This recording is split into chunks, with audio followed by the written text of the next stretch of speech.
सभी बोर्ड विद्यार्थियों को मेरा नमस्कार। जैसा कि भाई हम लोग अध्ययन कर रहे हैं फिजिक्स और केमिस्ट्री के आंसर पेपर का।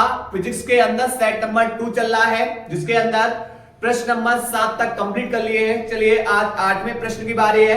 क्या है 8वां प्रश्न? बोल रहा है यंग के द्विध्रुवी प्रयोग में लैम्डा तरंग दैर्घ्य का एक वर्णी प्रकाश का उपयोग करने पर पट्टी के एक बिंदु पर जहां दो तरंगों के बीच पथांतर लैम्डा है, प्रकाश की तीव्रता के इकाई है, पट्टे के उस बिंदु पर प्रकाश की तीव्रता कितनी होगी जहां पथांतर लैम्डा बाई 3 है। चलिए समझते हैं। सबसे पहले भाई आपको क्या दे रखा है? दो तरंगों के बीच पथांतर वो कितना बोल रहा है? लैम्डा। उस समय जो प्रकाश की तीव्रता है, प्रकाश की तीव्रता है वह बेटा कितनी है? के इकाई बोल रहा है सवाल। ठीक है, अब यहां पर सबसे पहले क्या निकाल लेंगे? कलांतर। कलांतर बेटा फाई बराबर होता है 2 पाई अपॉन लैम्डा इंटू में क्या लगाएंगे? पथांतर। ठीक है, तो फाई बराबर हो जाएगा 2 पाई अपॉन लैम्डा इंटू पथांतर बेटा कौन है? लैम्डा। लैम्डा से लैम्डा कैंसिल, तो फाई बराबर कितना निकलेगा? 2 पाई। ठीक, अब क्या होता है?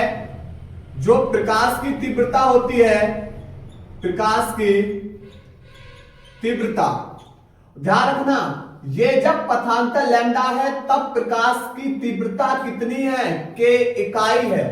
प्रथम स्थिति की बात कर रहा हूं, प्रथम स्थिति में बोल रहा है, जब सवाल प्रथम स्थिति बोल रहा है तब। तो प्रकाश की तीव्रता I बराबर होता है I1 plus I2 plus 2 under root में I1 I2 cos फाई। ठीक, अब बेटा यहां पर एक वर्णी प्रकाश है तो मैंने मान लिया I1 plus I2 I1 equal to I2। जो I1 इक्वल टू I2 बेटा हमने किसके बराबर मान लिया? I0 के बराबर मान लिया। ठीक है, तो लगाएंगे यहां पर I बराबर I1 की जगह I0 प्लस I2 की जगह I0 प्लस 2 अंडर रूट में I1 की जगह I0 प्लस I2 की जगह I0 और cos यहां पर 5। I0 बेटा कितना हो जाएगा? 2 I0 प्लस 2 अंडर रूट से बेटा एक I0 बाहर आ जाएगा cos 5। बेटा यहां पर 5 बराबर कितना निकाला है? प्रथम स्थिति में 5 बराबर निकाला बेटा यहां पर 2 पाई, तो यहां पर 2 I0 प्लस 2 I0 इंटू में cos 5 का जगह लगाओगे बेटा 2 पाई। cos 2 पाई का मान कितना होगा? 1, तो ये तो 1 हो जाएगा, तो 2 I0 प्लस 2 I0। ठीक है, तो कितना हो जाएगा? 4 I0। ये हो जाएगा I बराबर 4 I0। लेकिन यहां पर जो प्रकाश की तीव्रता है बेटा वो कितनी है? यहां पर हमने I मान के हल किया है। ठीक है, लेकिन सवाल में क्या बोल रहा है? वो प्रकाश की तीव्रता वो कितनी है? के इकाई है। यानी जो I है, I बराबर किसके है? के। तो यहां पर के बराबर कितना हो जाएगा?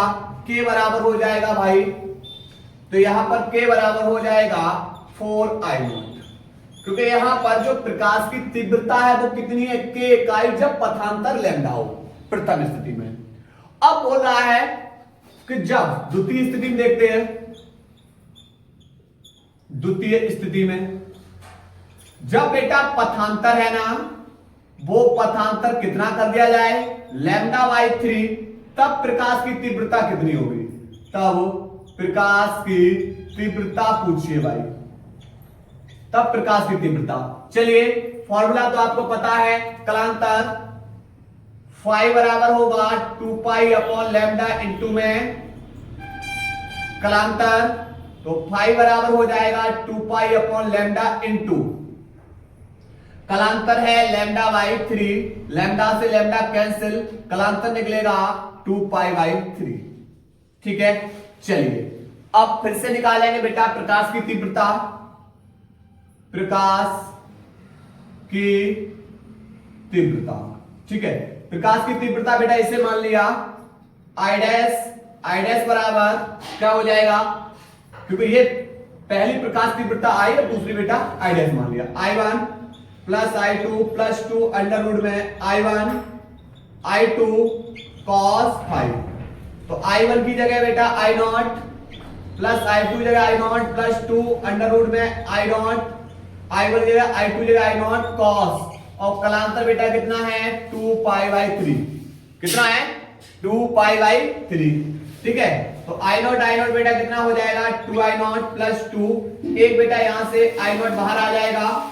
उसके बाद cos, यहां पर बेटा cos 2 पाई का मान cos 2 pi by 3, cos 2 pi by 3 यानी कितना हो जाएगा 18 दूनी 36, 360 बट्टे 3 यानी 1 बट्टे 20, वो यानी बेटा कितना हो जाएगा 120 हो जाएगा। cos 2 पाई बाई 3 मतलब एक cos 120, और जिसका मान होता है माइनस के 1 बट्टे 2। cos 120 का मान कितना होता है माइनस के 1 बट्टे 2। अब देखो यहां पर ये प्लस माइनस क्या हो जाएगा माइनस हो जाएगा, और बट्टे में 2 कैसे मल्टीप्लाई कर दो 2 दूनी 4I0 माइनस के 2I0, और बट्टे कितना हो जाएगा 2, बट्टे कितना हो जाएगा 2। ठीक है, तो यहां से बेटा बचेगा I डैश बराबर 4I0 में से 2I0 गया बेटा 2I0, और बट्टे कितना हो जाएगा 2 से 2 कैंसिल, तो I डैश बराबर हो जाएगा I0। तो हम यहां से I0 का मान निकाल लेंगे, कितना निकाल लेंगे यहां से निकाल लेंगे बेटा ये 4 गुणा में दूसरी ओर जाके भाग में, तो I डैश बराबर हो जाएगा K/4। तो प्रकाश की जो तीव्रता होगी वो कितनी हो जाएगी बेटा K/4 हो जाएगी। क्लियर, नोट करिए इस सवाल को, नोट करिएगा भाई। इसके बाद भाई अगला प्रश्न है जो 8 का अथवा प्रश्न है।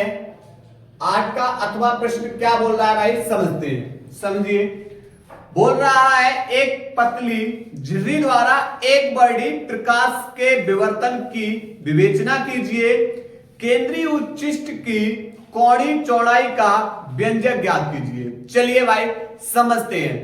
देखो यहां पर क्या है, सबसे पहले प्रकाश का विवर्तन किसे कहते हैं, तो आप बोलोगे या तो अवरोध होना चाहिए या छिद्र। भाई प्रकाश आ रहा है उसके मार्ग में तीक्ष्ण अवरोध कर दीजिए या उसे छिद्र से गुजारिए, तो वह क्या होगा आंशिक रूप से अपने किनारों पर मुड़ जाता है, और यही घटना क्या कहलाती है प्रकाश का विवर्तन कहलाती है। तो मैंने यही लिखा हुआ है भाई, क्या लिखा हुआ है कि अवरोध या छिद्र के तीक्ष्ण किनारों पर प्रकाश के आंशिक रूप से मुड़ने की जो घटना होती है वही क्या कहलाती है प्रकाश का विवर्तन कहलाती है। इसे हमने पहले सेट में भी पढ़ा दिया था, इसलिए हमने यहां पर पहले से लिख दिया है। ठीक है, अब हम व्याख्या पढ़ने वाले भाई क्या है, चलिए किसकी कि पतले रेखा छिद्र से उत्पन्न विवर्तन की पहले देखेंगे व्याख्या, उसके बाद देखेंगे इनके बीच की बेटा केंद्रीय उच्चिष्ट के बीच की चौड़ाई।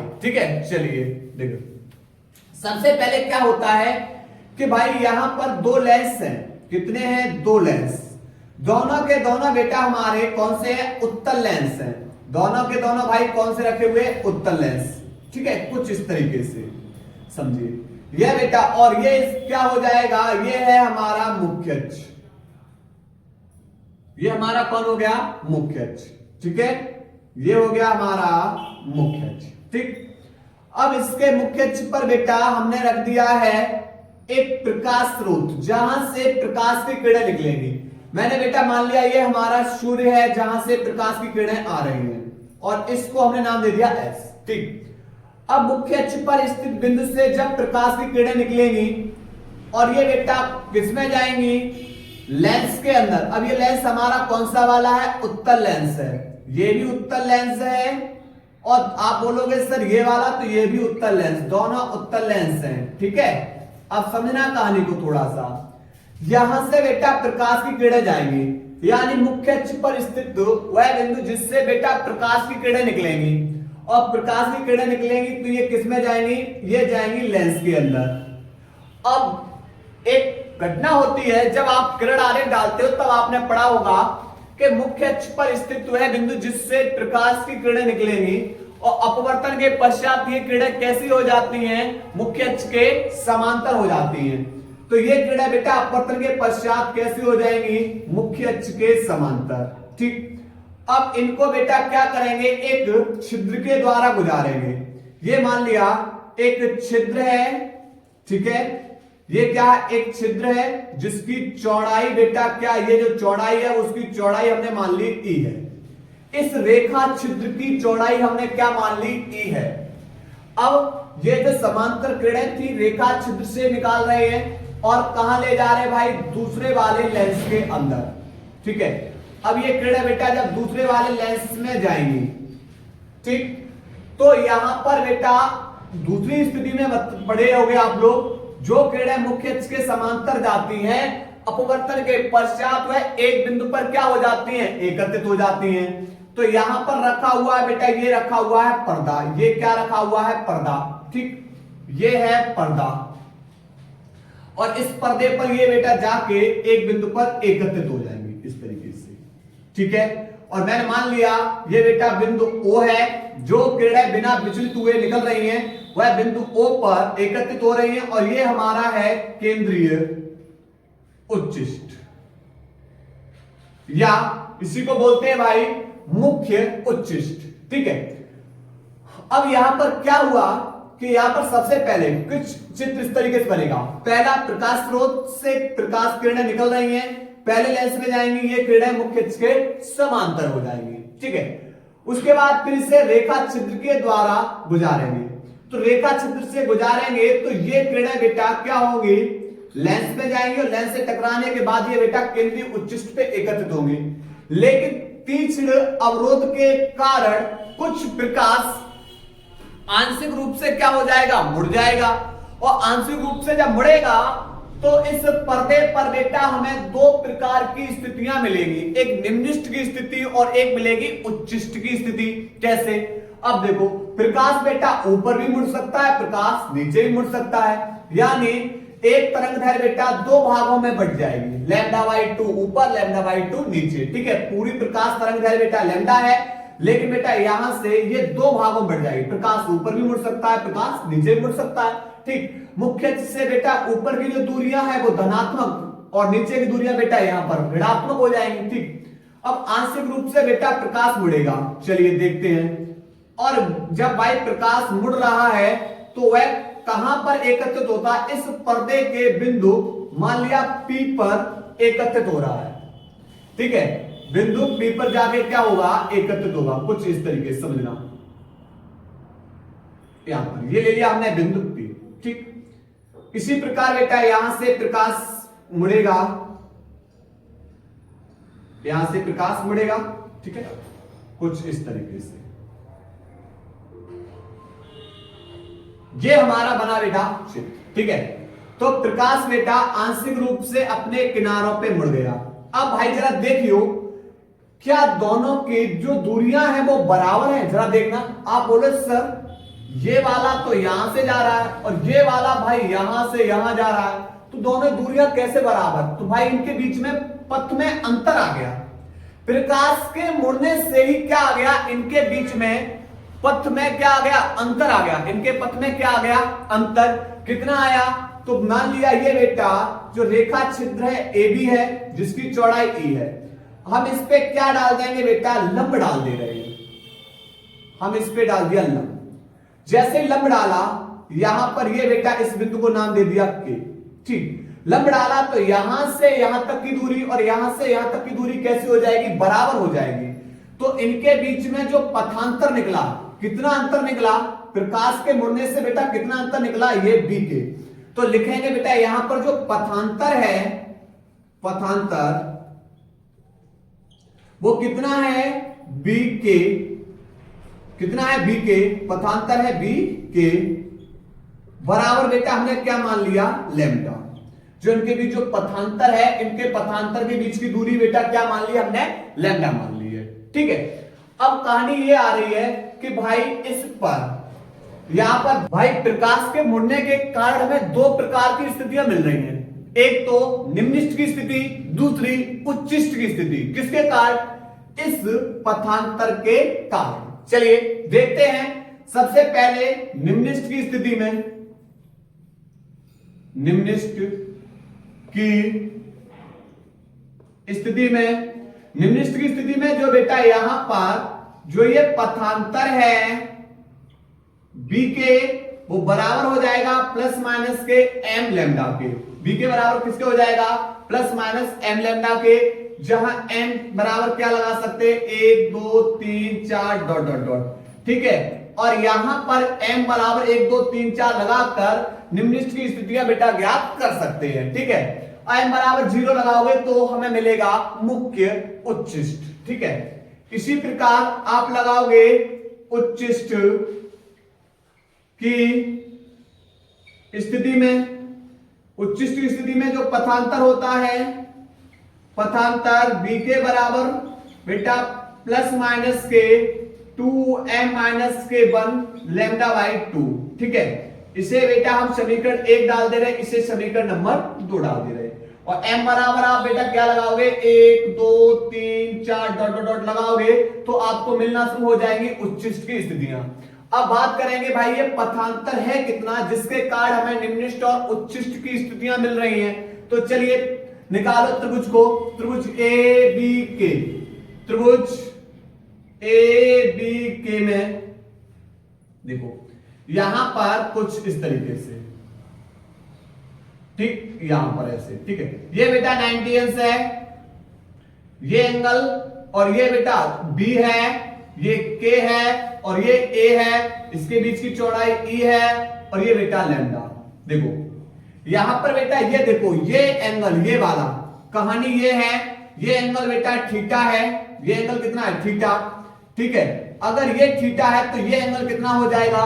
तो आप बोलो सर ये पूरा 90 है, 90 में से ये थीटा, ये वाला थीटा हटा दो, बचेगा 90 माइनस थीटा, तो ये एंगल बचेगा बेटा 90 माइनस के थीटा, ठीक है।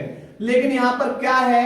त्रिभुज के तीनों कोणों का योग 180 अंश होता है, तो हमें बेटा ये एंगल निकालना है, ये वाला एंगल, ठीक है। तो त्रिभुज के तीनों कोणों का योग कितना होता है? 180। तो देखो ये एंगल निकालना है, कोण एंगल ए निकालना है। दूसरा एंगल है 90 माइनस के थीटा प्लस तीसरा एंगल है 90, और तीनों का योग किसके बराबर होता है? 180 के, ठीक है। तो यहां पर एंगल ए बेटा प्लस 90 माइनस के थीटा प्लस के 90 बराबर 180, 90 90 180 प्लस के दूसरी ओर जाके माइनस के, तो ट्रायंगल कोण ए माइनस के थीटा बराबर बेटा 180 माइनस के 180, ये तो कट जाएगा 0। ये बेटा कोण ए माइनस के थीटा इक्वल टू 0, ये माइनस का थीटा दूसरी ओर जाके प्लस का है, तो यहां पर ये एंगल निकला थीटा, ठीक है। तो ये एंगल कितना निकलेगा? कोण ए इक्वल टू बेटा किसके निकला? थीटा के। अब देखो थीटा के सामने वाली भुजा होती है बेटा लंब, 90 अंश के सामने वाली भुजा होती है कर्ण, तो बचा कौन? आधार। तो आपको क्या निकालना है? लंब, बेटा पथांतर निकालना है, ठीक है, ठीक है। तो यहां पर क्या लगाओगे? साइन थीटा बराबर होता है लंब बट्टे कर्ण, ठीक है। अब साइन थीटा बराबर लंब, बेटा जो पथांतर है बी के बट्टे कर्ण, कर्ण वाली भुजा ए बी, ठीक है। तो यहां से बट्टे क्रॉस मल्टीप्लाई, तो आप बी के बराबर निकालोगे, बी के बराबर क्या निकलेगा? बी के बराबर ए बी साइन थीटा, और बेटा ए और बी के बीच की दूरी कितनी है? ई, तो यहां पर बी के बराबर निकलेगा ई साइन थीटा के, ठीक। ये निकाल लिया बेटा पथांतर, समीकरण नंबर 3। अब आप समीकरण 1 और समीकरण 2 को बेटा हल करोगे तो आपको निम्नलिखित की स्थितियां मिलेंगी। समीकरण 2 और 3 को हल करोगे तो आपको उच्चिष्ट की स्थितियां मिलना शुरू होंगी। चलिए तो हम इसको पहले बेटा रफ कर रहे हैं, उसके बाद तब इसको हल कर रहे हैं। चलिए नोट करिए बेटा तब तक।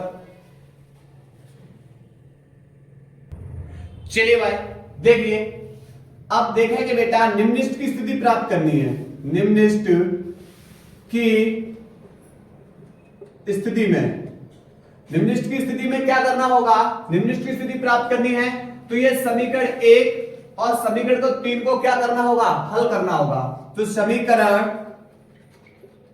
1 व 3 से आप बोले सर इनकी LHS बराबर है, RHS बराबर कर दो, तो RHS में बेटा E sin theta equal to हो जाएगा प्लस माइनस के m लैम्डा के, ठीक है। चूंकि बेटा यहाँ पर जो साइन थीटा है वो यहां पर बहुत ही सूक्ष्म कोण है, तो सूक्ष्म कोण की स्थिति में, सूक्ष्म कोण की स्थिति में, सूक्ष्म कोण की स्थिति में बेटा क्या हो जाएगा, जो साइन थीटा है इक्वल टू हो जाता है थीटा के, तो यहां पर ये साइन थीटा थीटा बराबर हो जाएगा, तो ई थीटा बराबर हो जाएगा प्लस माइनस के एम लैम्डा के। ठीक है, हमें क्या निकालना है, इसकी कोणीय स्थिति निकालनी है, तो ई यहां पर भाग में दूसरी ओर, ये गुणांक दूसरी ओर जाके भाग में, तो थीटा बराबर हो जाएगा प्लस माइनस के एम लैम्डा अपॉन ई। ये बेटा इसकी क्या निकलाई, कोणीय स्थिति। ठीक है, अब m बराबर अगर आप एक रखोगे, विवर्तन की कोणीय स्थितियां निकालो, कोणीय स्थितियां m बराबर जब एक रखोगे तो थीटा बराबर बेटा क्या निकलेगा, प्लस माइनस के m की जगह एक लैम्डा अपॉन ई। इसी प्रकार m बराबर दो रखोगे तो 2 lambda upon E plus minus के 2 लैम्डा अपॉन ई। इसी प्रकार 3 रखोगे तो प्लस माइनस के 3 लैम्डा अपॉन ए। इसी तरीके से निकालते चले जाओगे। इसी प्रकार अब हमें निकालना है उच्चिष्ट की कोणीय स्थितियां। उच्चिष्ट की स्थिति, उच्चिष्ट की स्थिति में क्या करो, समीकरण 2 इक्वल टू समीकरण 3 के, समीकरण 2 व 3 की तुलना करने पर, जब तुलना करोगे तो समीकरण बेटा 2 देखो ये रहा, इसका भी के एलएचएस में और इसका भी के एलएचएस। जब एलएचएस बराबर है आरएचएस बराबर कर दो तो आरएचएस में हो जाएगा e sine theta equal to plus minus के 2m माइनस के 1 लैम्डा अपॉन 2। ठीक है, लेकिन चूंकि थीटा बेटा यहां पर कैसा है, सूक्ष्म कोण है, तो यहां पर sine theta equal to theta का हो जाएगा, तो ई थीटा बराबर प्लस माइनस के 2m माइनस के 1 लैम्डा अपॉन ई। अब मुझे इसकी कोणीय स्थितियां निकालनी है, ई भाग गुणा में दूसरे जाके भाग में, तो थीटा बराबर हो जाएगा प्लस माइनस के 2m माइनस के 1 लैम्डा लैम्डा अपॉन 2, और ये ई गुणा में था दूसरे जाके भाग में आ जाएगा। तो ये हमें उच्चिष्ट की कोणीय स्थिति के लिए फॉर्मूला मिल गया। अब हमें निकालना उच्चिष्ट की कोणीय स्थितियां। क्या निकालना, उच्चिष्ट की कोणीय स्थितियां निकालना है। तो यहां पर कोणीय स्थितियां निकालना, उच्चिष्ट के लिए कोणीय स्थितियां, तो लगा बेटा m बराबर 1 2 3 4, तो यहां पर क्या होगा, पहला प्लस माइनस, जब m की जगह 1 लगाओगे तो 2 एकम 2 में से 1 गया, तो 1 बट्टे लैम्डा अपॉन ई। जब यहां पर m की जगह 2 लगाओगे, 2 दूनी 4 में से 1 गया 3 प्लस माइनस के 3 लैम्डा अपॉन 2 ई। जब यहां पर 3 लगाओ, 3 दूनी 6 में से 1 गया 5, तो प्लस माइनस के 5 लैम्डा अपॉन 2 ई। इसी तरीके से निकलती रहेगी। ठीक है, अब बेटा फिर से हमें चित्र बनाना पड़ेगा, तो आप लोग अब यहां से इसको नोट करिए, चित्र बना के तब हम इसको फिर से समझा रहे हैं। उसके बाद बची हुई है केंद्रीय चौड़ाई, नोट करिए बेटा इसको। चलिए भाई समझते हैं। अब आपसे पूछे भाई ये बताओ सबसे ज्यादा प्रकाश की तीव्रता कहां होगी, तो आप बोलोगे सर उसके मुख्य उच्चिष्ट पर प्रकाश की जो तीव्रता होगी वो प्रकाश की तीव्रता कैसी होगी, अधिकतम होगी। उसके बाद फिर बेटा आप देखोगे धीरे धीरे धीरे धीरे प्रकाश की तीव्रता कैसी होती जाएगी, कम होती जाएगी। प्रकाश की तीव्रता कैसी होती जाएगी, कम, कुछ इस तरीके से। ठीक है, कम होती चली जाएगी यहां से। ऐसे इधर भी बेटा प्रकाश की तीव्रता बेटा क्या होती जाएगी, कम होती जाएगी। ठीक, तो ये बेटा कौन है, ये हमारा है मुख्य उच्चिष्ट। ठीक, उसके बाद ये बेटा ये वाला, ये स्थिति है प्रथम निम्निष्ठ। ठीक है, ये दोनों जो ये गर्त है बेटा दोनों ओर ये किसकी स्थिति है, प्रथम निम्निष्ठ की। इसके बाद ये उठे हुए भाग है ये बेटा प्रथम उच्चिष्ट। इसे बेटा प्रथम गौड़ उच्चिष्ट भी बोलते हैं, प्रथम उच्चिष्ट।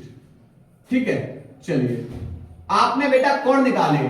प्रथम निम्निष्ठ के लिए बेटा क्या है, प्लस माइनस के लैम्डा अपॉन ई, मतलब ऊपर बेटा दूरी प्लस की है लैम्डा अपॉन ई और नीचे बेटा माइनस की लैम्डा अपॉन ई। ठीक, इसी प्रकार प्रथम उच्चिष्ट के लिए plus minus 2 plus minus lambda upon 2 ई, तो बेटा लैम्डा अपॉन 2 ई ऊपर प्लस का और नीचे किसका होगा, माइनस का। ठीक, तो ये बेटा हमारा बन गया चित्र। अब यहां पर बात आई है कि यहां पर केंद्रीय चौड़ाई किसे कहते हैं। तो केंद्रीय चौड़ाई बेटा देखो, जो यहां पर दो मुख्य उच्चिष्ट है, मुख्य उच्चिष्ट से जो ये हमारे दो प्रथम निम्निष्ठ है, इनके बीच की जो कोणीय दूरी है, इनके बीच की क्या है, कोणीय दूरी, इसी को हम क्या बोलते हैं, कोणीय चौड़ाई बोलते हैं। क्या बोलते हैं, कोणीय चौड़ाई। तो क्या बताया, जो हमारे ये दो प्रथम निम्निष्ठ है, मुख्य उच्चिष्ट से जो दो ये प्रथम निम्निष्ठ है, इनके बीच की जो ये कोणीय दूरी है, इसी को हम क्या बोलते हैं, इसी को बोलते हैं केंद्रीय चौड़ाई। तो हेडिंग बेटा क्या है, केंद्रीय चौड़ाई, इधर लिख दे रहे हैं केंद्रीय चौड़ाई की बात करेंगे। लिखेंगे केंद्रीय उच्चिष्ट से, केंद्रीय उच्चिष्ट के दोनों ओर प्रथम निम्निष्ठ के बीच कोणीय दूरी को, दोनों और प्रथम निम्निष्ठ के बीच कोणीय दूरी को केंद्रीय चौड़ाई कहते। ठीक है, अर्थात केंद्रीय चौड़ाई बेटा 2 थीटा बराबर क्या हो जाएगा, यहां पर दोनों और बेटा दोनों के बीच की दूरी कितनी हो जाएगी, लैम्डा अपॉन ए, और लैम्डा अपॉन ए बेटा कितना हो जाएगा, 2 लैम्डा अपॉन ए। ठीक है, यहां से यहां तक की दूरी। ठीक, नोट करिए भाई, इसको कंप्लीट हो चुका है ये टॉपिक। इसके बाद भाई 9वां प्रश्न है, देखिए, रदरफोर्ड के परमाणु मॉडल का वर्णन कीजिए। इस मॉडल की कमियों को बोर परमाणु ने कैसे दूर किया। देखिए भाई, ये वाला जो प्रश्न है रदरफोर्ड वाला, वह प्रश्न बेटा प्रश्न नंबर 3 का क सेट नंबर 1 जिसका कोड JS उसमें कराया है। फिर प्रश्न नंबर 6 अथवा का प्रश्न है। अब रदरफोर्ड की कमियों को पढ़ेंगे बेटा, किसके द्वारा दूर किया गया, बोहर परमाणु के द्वारा। तो यहां पर हेडिंग हमारी रहेगी बोहर के परमाणु मॉडल द्वारा रदरफोर्ड के मॉडल की कमियां दूर करना। बेटा ये हमारी रहेगी हेडिंग। चलिए देखो, सबसे पहला पॉइंट बेटा जो हम लिखेंगे, पहला पॉइंट क्या लिखेंगे, बोहर के अनुसार, बोहर के अनुसार जब इलेक्ट्रॉन नाभिक के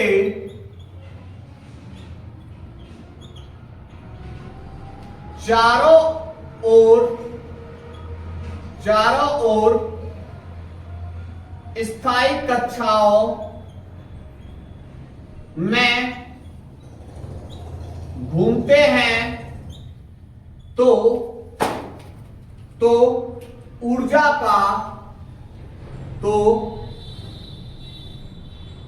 का उत्सर्जन नहीं करता है। इस व्याख्या से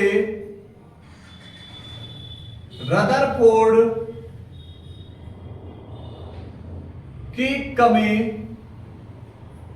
को दूर किया, पहला पॉइंट।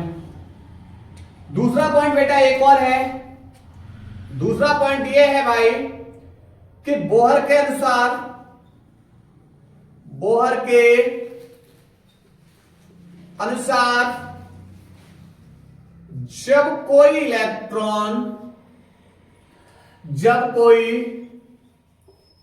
इलेक्ट्रॉन निम्न ऊर्जा वाले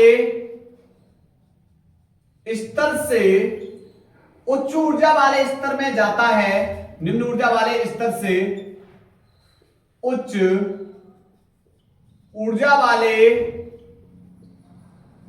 स्तर में जाता है, तो वह 10⁻⁸ सेकंड तक उच्च ऊर्जा वाले स्तर में ठहरता है। पुनः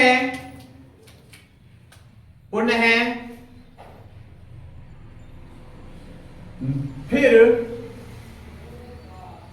निम्न ऊर्जा वाले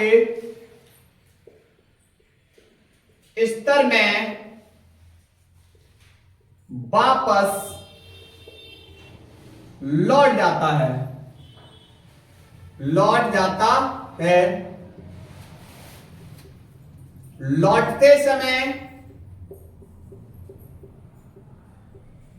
वह दोनों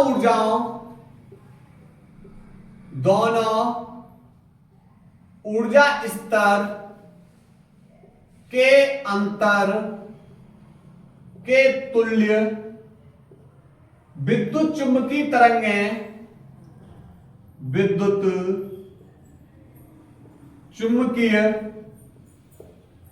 तरंगें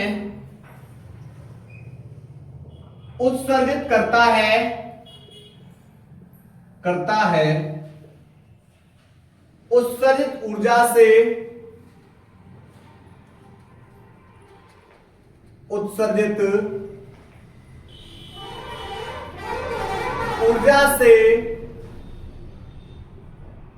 कुछ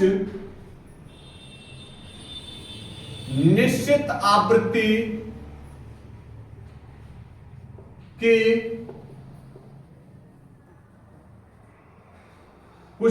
आवृत्ति की तरंगें निकलती हैं, जिसका स्पेक्ट्रम रेखीय होता है।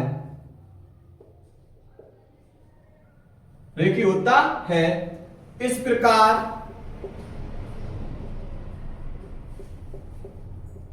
रदरफोर्ड के रेखीय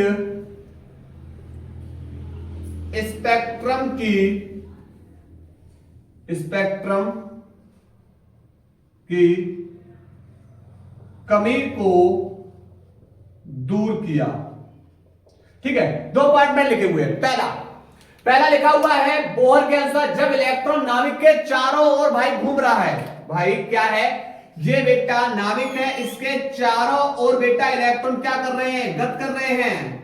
इलेक्ट्रॉन भाई नाभिक के चारों ओर गत कर रहा है, तो वह क्या है, वह अपनी स्थायी कक्षाओं में घूमता है। तो घूमने में वह ऊर्जा का उत्सर्जन नहीं करता है। ये पहले किसने बताया भाई, बोहर ने बताया। ठीक, दूसरा पॉइंट है कि जब इलेक्ट्रॉन बेटा निम्न ऊर्जा स्तर से उच्च ऊर्जा स्तर में जाएगा तो वह 10⁻⁸ सेकंड तक रुकेगा, ठहरेगा वहां, और फिर से बेटा पुनः निम्न ऊर्जा स्तर में आएगा।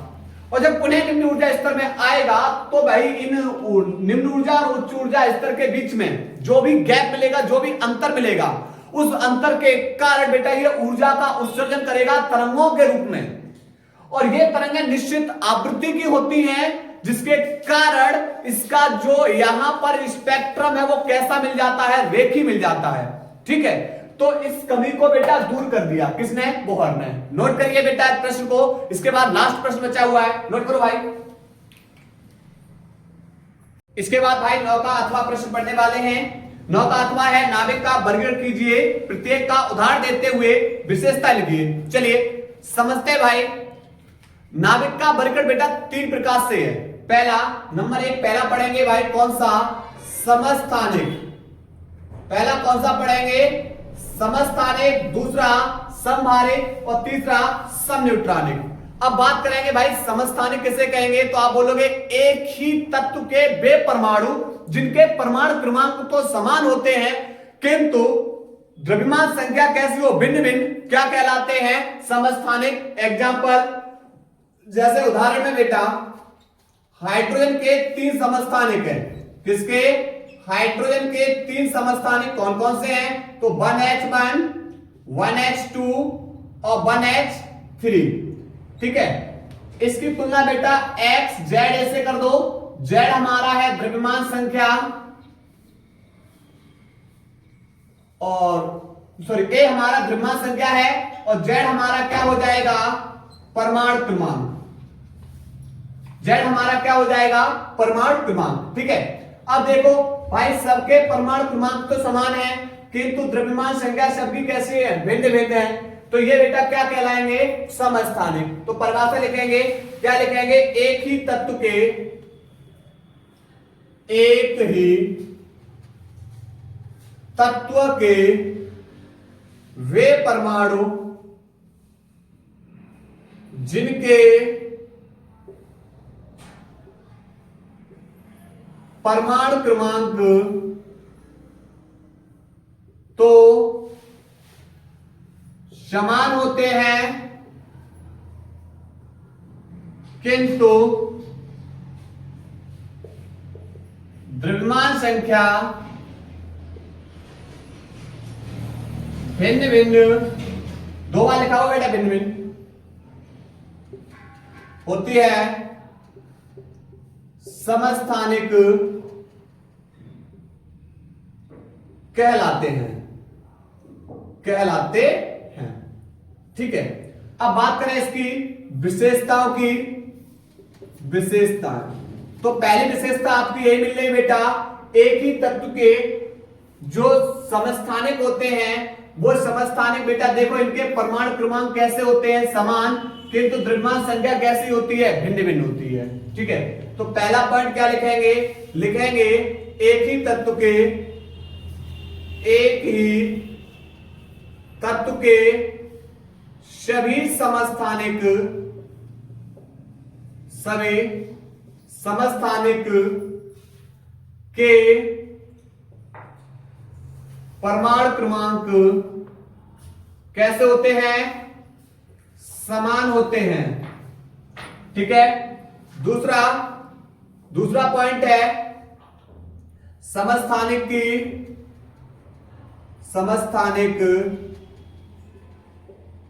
की द्रव्यमान संख्या भाई कैसी होती है, द्रव्यमान संख्या भिन्न भिन्न होती है। ठीक है, तीसरा पॉइंट लिखेंगे भाई, लिखेंगे समस्थानिक में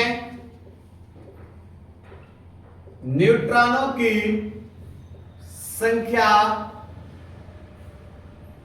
भिन्न होने से इनके भौतिक गुण भी भिन्न हो जाते हैं, भौतिक गुण भी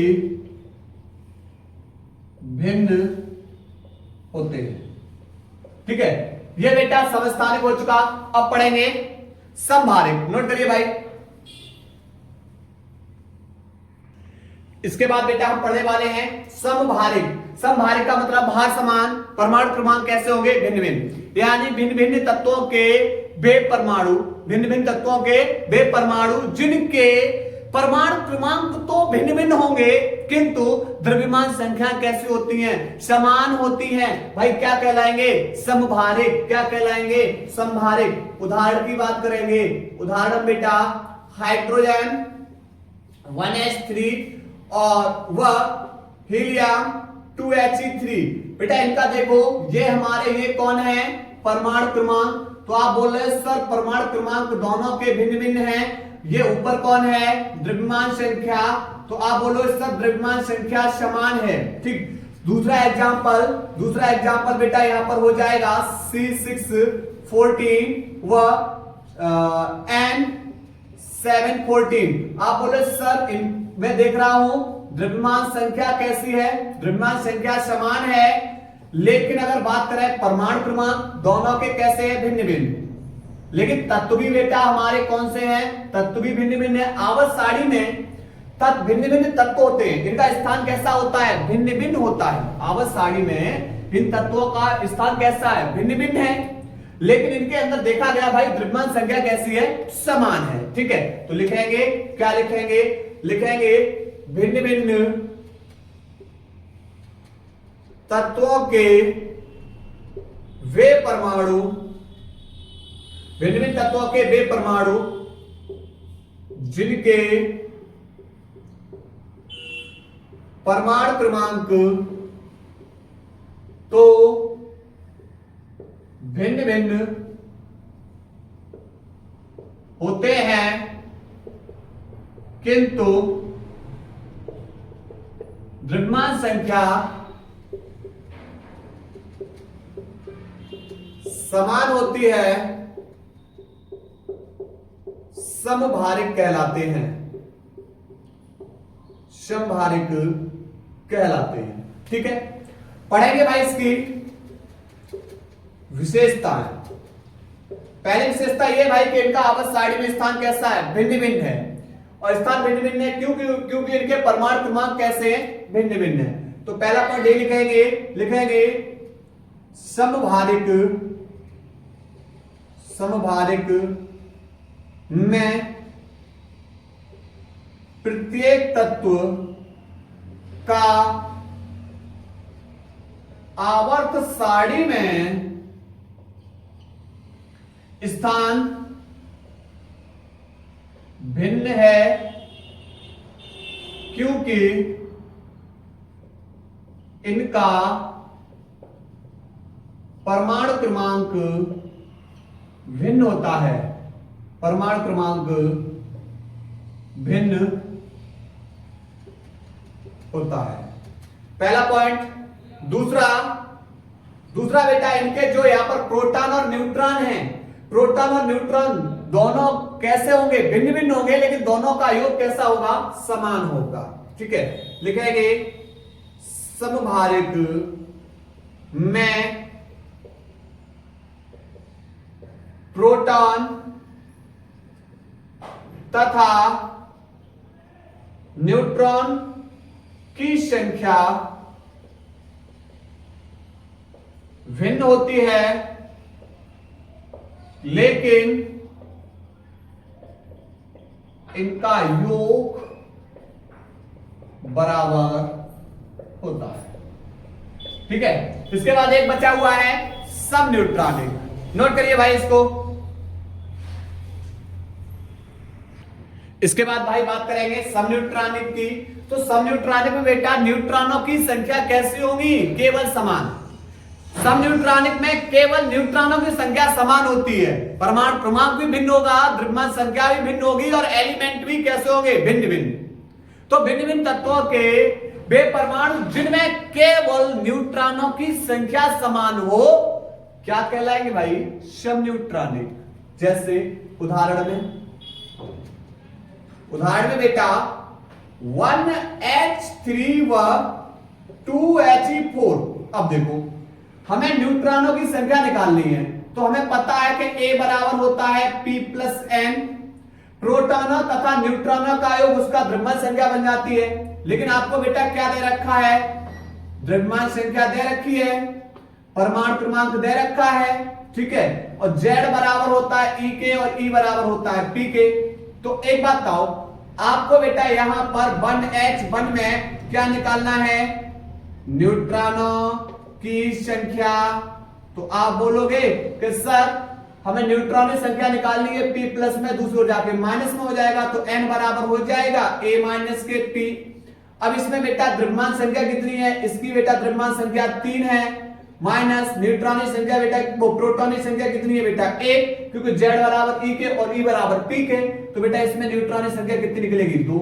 ऐसे इसमें निकालना चाहो तो इसमें निकालोगे 2He4, तो बेटा यहां पर n बराबर लगाओ a माइनस के p, मतलब द्रव्यमान की संख्या में से बेटा जो उसका परमाणु क्रमांक है, द्रव्यमान की संख्या में से जो परमाणु क्रमांक है वो घटा दीजिए, न्यूट्रॉनिक संख्या निकल आएगी। बेटा यहाँ पर द्रव्यमान संख्या 4 में से घटा दो, बेटा परमाणु क्रमांक कितना है 2, बेटा कितना निकलेगा इसका 2। भाई देखिए इसमें भी न्यूट्रॉनिक संख्या 2, इसमें भी न्यूट्रॉनिक संख्या 2, तत्व भी अलग है, परमाणु क्रमांक भी अलग है, द्रव्यमान संख्या भी अलग है, लेकिन न्यूट्रॉनिक संख्या केवल कैसी है समान, तो इसे क्या बोलते हैं सम न्यूट्रॉनिक। तो लिखेंगे भिन्न भिन्न तत्वों के वे परमाणु जिनमें केवल न्यूट्रॉनों की संख्या समान होती है, सम न्यूट्रॉनिक कहलाते, सम न्यूट्रॉनिक कहलाते। ठीक है, भिन्न भिन्न तत्वों के वे परमाणु जिनमें केवल न्यूट्रॉनों की संख्या समान होती है सम न्यूट्रॉनिक कहलाते हैं। आवर्त सारणी में इनका स्थान कैसा होता है, प्रत्येक का स्थान बेटा भिन्न भिन्न होता है, क्योंकि इनका परमाणु क्रमांक कैसा है भिन्न भिन्न है। ठीक है, तो उम्मीद है कि भाई आप लोगों का ये सेट भी कंप्लीट हो चुका है और आप लोगों को समझ में आया होगा। अगर आप लोगों को लग रहा है कि आपका ये भाई आप लोगों के प्रति मेहनत कर रहा है, तो आप लोग इस चैनल को थोड़ा सा और बड़ा बनाने के लिए आप लोग अपना योगदान दीजिए, क्योंकि आप लोगों का साथ हमें बहुत ऊंचाई तक ले जा सकता है। हम अपनी क्लास को यहीं ब्रेक कर रहे हैं। धन्यवाद।